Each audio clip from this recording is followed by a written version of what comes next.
My goal is to provide you at least a broad overview of what we mean by ISF, and then also what the history of it is, both nationally and in the state of Kentucky, and why schools would benefit from going ahead and applying that extra structure to it. Then we're going to take a brief look at what we mean by a successful model for implementing. How do I get this wonderful innovation, or any other for that matter, to be something that's sustainable, that's, in other words, it could last and be a lasting innovation within your school or district. And then secondly, we can support it, our local schools and districts can support it without extra scaffolding help from other organizations. And then I'm going to give to you some connections and resources. I've provided for them both as a web-based resource and a QR code, so you can capture them and visit directly. And I'm hoping to structure some time. So without further ado, I'll just keep rolling, and I'll share with you a little bit about what we mean. And I found a fantastic video that was prepared in cooperation with the National PBIS Network. So I'm going to share with you now what we mean by interconnecting systems frameworks. It's really an integration of school-based positive behavior supports and mental health support, so we can have an uninhibited, clear pathway to support student mental health needs. So I'm going to share with you this video, and then we'll proceed.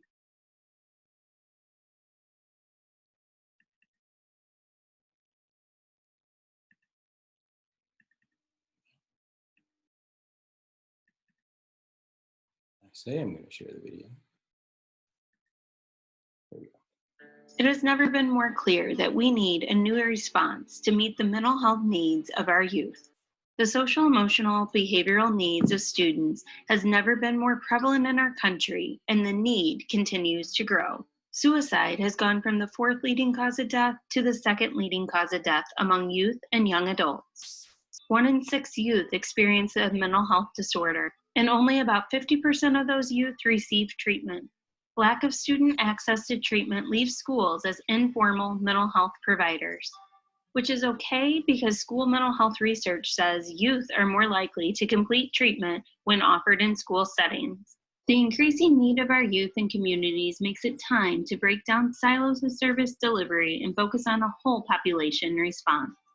Schools have been using a prevention-focused tiered logic known as PBIS to organize and allocate resources to support behavioral needs of students for decades. And school-based mental health has grown during this time period as well. While powerful and more effective to have supports within the schools, often school teams and community partners still work in isolation, not knowing the supports the others provide.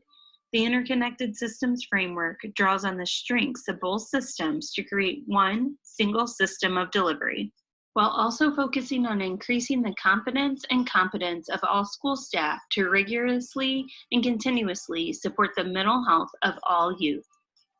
Before we provide enhancements to the current systems, we first need to celebrate the progress that has been made.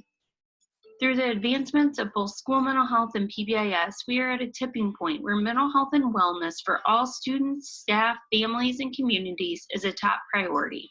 There is awareness and even support and policy for increasing mental health clinicians within schools. SEL is being prioritized and taught like academics to all students by all staff.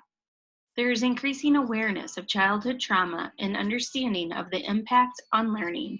While these are huge celebrations, there is still work to be done. Now we need to move our focus to designing our systems to integrate these successes in the most efficient and effective ways. First, we must alter our systems so that we utilize the social, emotional, and behavioral expertise of school and community clinicians on teams, who are selecting evidence-based practices together that align with the need of the community, the resources available, and the capacity to implement. Then define one continuum of supports matched to the needs of their students, families, and staff, and use data to drive how students enter and exit interventions, helping move away from a traditional referral handoff approach. Integrated universal teams can focus on prevention by using data to expand and prioritize the social, emotional, behavioral competencies being taught to all youth, and align the skills within systems such as our school-wide matrices to create consistency. Then integrated teams create procedures and structures for routinely monitoring all practices that are put into place to ensure the end result impacts student outcomes. We also must invest in the time, space, and coaching for teachers to embed social, emotional, and behavioral teaching alongside academic content. Sustainable change comes from systems change, and the ISF provides the structure and processes to enable this change to occur. If you are ready to begin an integrated way of work, see video 2 for an introduction to using the tools and resources available within Volume 2, an implementation guide.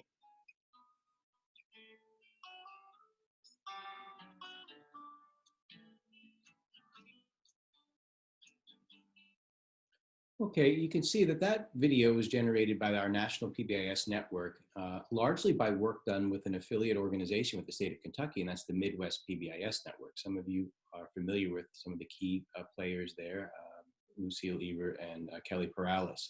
Both of those individuals have been quite supportive of the state of Kentucky.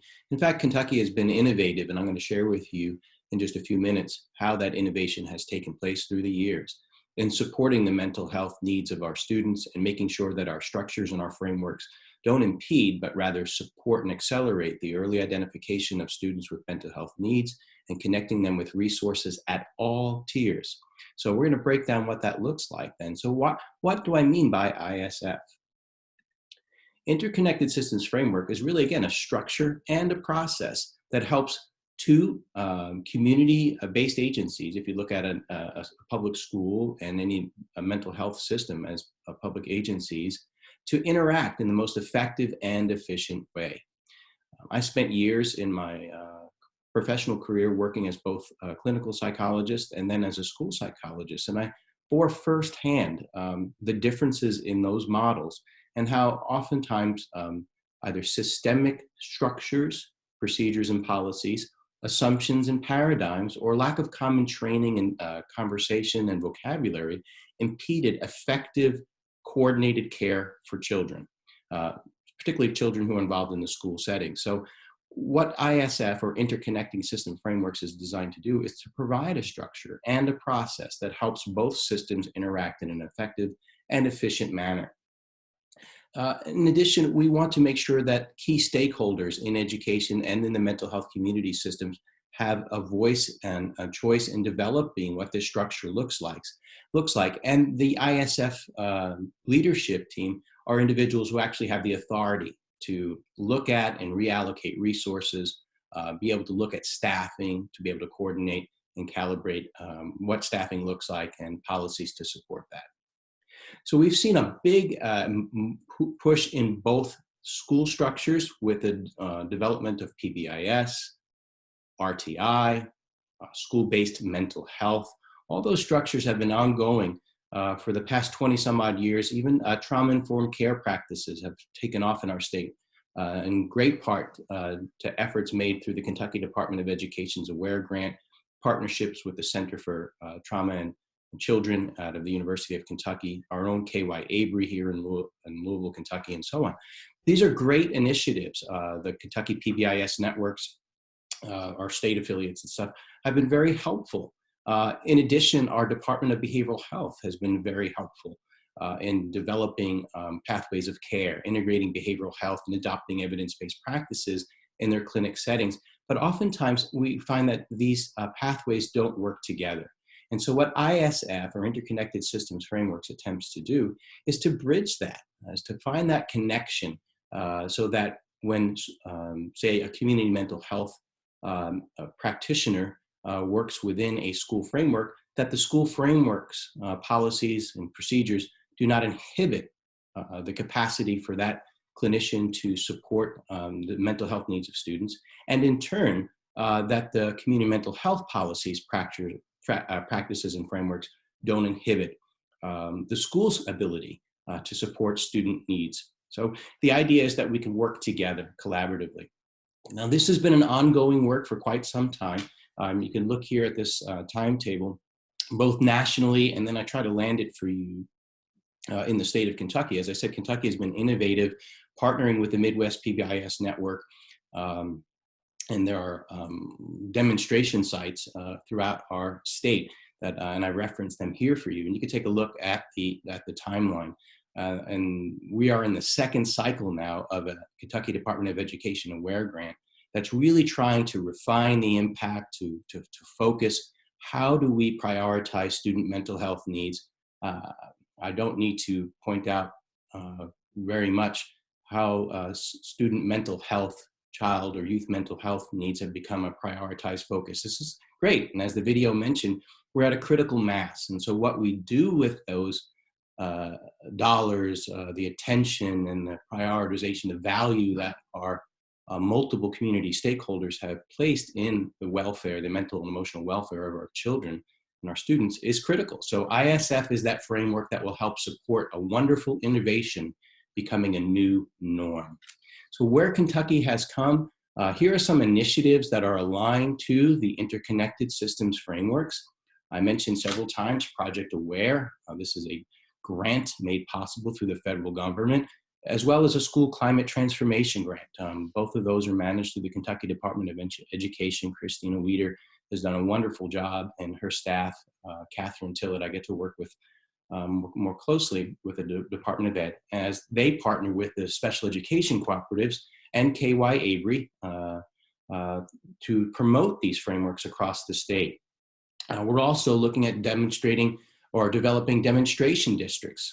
They're in place already for PBIS. Now you'll see in just a few moments where we're looking at how that integration piece can come to fruition. The School Mental Health Collaborative, the integration of academic and behavioral tiered supports for kids, both preventatively by building a strong rigorous core at Tier 1 and responsively at Tiers 2 and 3. Putting them together, we call that a multi-tiered system of supports, and of course the trauma-informed school initiatives that are ongoing. Here are some examples of Kentucky ISF district sites that are in the or are in the Project Aware scope of work. Some of these may be familiar to you, and I listed them here so that you can have your next step conversations. Again, a 20 to 25 minute overview is quite brief, so I'm trying to give you as many connections, webs, and resources as I can. But you can see they're available from Central Kentucky, South Central Kentucky to Western Kentucky. So and even in portions of Northern Kentucky. So you've got examples scattered across the state that you can maybe connect to, and maybe I would encourage seeing if you can coordinate a site visit, see what it looks like, talk to the staff. How does implementation work? So why would I want to try or add something like ISF to my existing frameworks? Is it just another educational add-on? I don't think so. And the reason is because we're taking existing structures and helping refine them. Before we had each school working out their own plans, maybe MOAs or MOUs with mental health agencies. After you adopt an ISF framework, you have the district has a systemic and collaborative agreement. So the power in the MOA or the MOU is very critical, and what each stakeholder is bound to do and to provide needs to be spelled out and equitable. Before, universal screenings for behavior and mental health needs may or may not have existed in schools. And if they were existent, various screeners are utilized, not really paying attention maybe to unique community needs or targeted outcomes or the veracity of those screeners. But with ISF, one of the prioritized frameworks I'll share with you in a minute is a rigorous and undeniable approach to providing evidence-based frameworks. So we'll review them. Before, behavior staff are not used in a manner that reflects multi-tiered systems of support. ISF ensures that there's an integrated response. And you could see even the last piece, stakeholders may or may not have been aware of available interventions and supports. ISF practices are designed to be embedded into district handbooks. And then so they're infused throughout all tiers. So you can see how, I think just by a cursory overview, ISF really helps potentiate your current innovations and efforts towards providing a social emotional framework for kids that's responsive and provides an accelerated efficacy. So the key features of ISF that we really want to focus on is it really helps, again, potentiate or enhance your multi-tiered systems of supports. We look at collaborative team making. So it's not just school-based teams, but we find ways to integrate and involve our community mental health providers. Database decisions aren't just based on the traditional office discipline referrals or other PBIS curated data sources. We look at community data. There's a rich amount of information that can be found through our partners. There are formal processes that are involved in the selection and implementation of evidence-based practices, and we really emphasize the importance of early access to comprehensive screening that looks at both externalizing, which is traditionally what we look at for behavior screeners, and internalizing needs, which again tips a hat or pays tribute to the importance of social and emotional learning and of course our trauma-informed practices and trauma-informed care. So, and that was again a priority of our state legislature in Senate Bill 1. So progress monitoring is designed to look at the fidelity and effectiveness of all interventions, not just those implemented by the school, but those stakeholders who partner with the schools. We want to make sure that if we have community mental health providers and therapists, that they're engaging in efficacious treatment modules and interventions that really support and work within school frameworks. And of course, ongoing coaching and systems and practices for both school staff and community mental health professionals. We have to have that common vocabulary, that common opportunity to talk. I won't articulate out all these pieces, but I think if you just take a quick look at a traditional framework versus an ISF framework, you could see it's enhancing in nature. It's not just clinicians who do mental health, it's everybody's job. From the awareness pieces, as Kentucky had prioritized early on with youth mental health first aid, everybody, stakeholders from the custodian to the bus driver, to the school teacher, to the principal, to the school psychologist, all stakeholders should be aware of kids with mental health issues, concerns, and crises and have some kind of an action plan. The traditional model of a mental health counselor seeing a student for an appointment and largely at tier 3 is diffused and destructured, and mental health persons are on teams at all tiers. So we can look at school, class-wide, small group, as well as intensive individual. We, of course, look at fidelity and outcome data to determine delivery. So here are the key messages for ISF, and they're essentially this, that we want a single system of delivery, that access to mental health supports is not enough. We want to make a pathway for those supports, and that multi-tiered systems of supports are essential to install school-based mental health, and mental health is a need for everybody. ISF is best adopted through an implementation framework.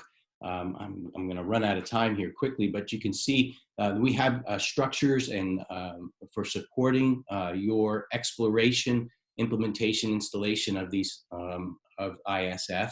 And those resources are made available to you again in the folder drive that I shared with you.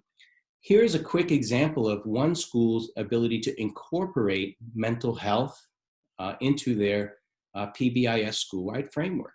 Do you see? So for example, not only do we have the overt beyond on task, give your best effort as an expectation, look at the lunch, inviting those sitting alone to join in. Invite a friend to join. If being responsible means using my breathing techniques, or listen to my signals, etc. So we want to integrate and make it the new norm that self-regulation and access to mental health supports is an expectation and an opportunity for everybody. 4 minutes, Jim. Thank you. ISF, the last thing I want to talk about is this, and that we don't expect you to build this plane while you fly it. ISF should be approached through an adoption and exploration process using something called a hexagon tool. We've created a modified one for you, that we being the Kentucky Behavior Task Groups, to help you design those questions. Is ISF something we're ready for? And unpacking what that looks like. But the steps are detailed here on the left, and what would guide you through a 3 to 5 year implementation process. And essentially it would look like this, that we would establish district leadership teams, assess our current status. A big work in ISF is resource mapping and seeing what you have, potentiating them, and find your gaps and building them. And then establish our school and district teams to develop an action plan and revise our MOAs and MOUs accordingly. And what you can expect are improved student outcomes, reduced exclusionary discipline, and just overall health, climate, and culture of the school improving. There are guides available to you at the National PBIS websites, also the Midwest PBIS website, and you also have available to you task group members. These are regional behavior consultants tied to the KUI Avery, who is our timekeeper. That's Patty Whitney, she's one. Myself, I'm one representative of 9 different educational cooperatives across the state, and of course our own Kentucky Department of Education.